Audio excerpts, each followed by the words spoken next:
হাই friends, মই আয়ুষ ৰং চেনেলত সম্প্ৰচাৰিত হৈ থকা পুৱতিতৰা ধাৰাবাহিকখনৰ আজিৰ খণ্ডটো চাবলৈ বহুত বেছি ভাল লাগিব।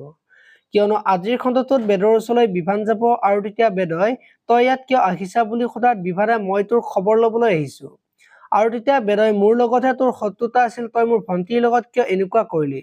মই তোক সোধাই নেৰো, এটা আচৰৰ হিচাপ ল'ম, তই প্ৰিয়মৰ লগত মিলি যি কৰিলি বহুত বেয়া কৰিলি।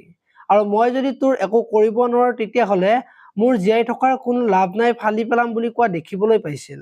আনফালে আজি বিন্দু কলেজলৈ যাব আৰু তেতিয়া বিন্দুক সকলোৱে চৰিত্ৰহীন বুলি হাঁহি থাকিব। আৰু তেতিয়া বিন্দু ঘৰলৈ গৈ মন মাৰি থাকিব আৰু তেতিয়া দেউতাক যাব আৰু মই আৰু কলেজ নাযাওঁ বুলি দেউতাকক ক'ব। আৰু তেতিয়া দেউতাকে তই কলেজ যাব লাগিব, মানুহৰ কথা বাদ দি নিজৰ কথাত মন দিয়া বুলি কোৱা দেখিবলৈ পাব। এইফালে আকৌ অনুৰ দেউতাক আজি ঘৰলৈ যাব আৰু তেতিয়া অনুৰ মাকে আপুনি কিয় আহিছে, যাওক ইয়াৰ পৰা, যেতিয়া থাকিব লাগিছিল তেতিয়া পলাই থাকিল, এতিয়া কি বিচাৰি আহিছে বুলি দেউতাকক ক'ব। আৰু তেতিয়া পমৰ মাকে আমাক মৰা বুলি কিয় মিছা কথা ক'লে বুলি পমৰ মাকে ক'ব আৰু তেতিয়া অনুৰ মাকে যি কৰিছো ঘৰখনৰ বাবে কৰিছো বুলি কোৱা দেখিবলৈ পাব। আপোনালোকে পুৱতিতৰা ধাৰাবাহিকখন চাই কেনেকুৱা পায় কমেণ্ট কৰি জনাব। আৰু যদি আপোনালোকে এতিয়ালৈকে চেনেলটো ছাবস্ক্ৰাইব কৰা নাই তেতিয়াহ'লে চেনেলটো ছাবস্ক্ৰাইব কৰি ভিডিঅ'টোত এটা লাইক কৰি দিব। ধন্যবাদ।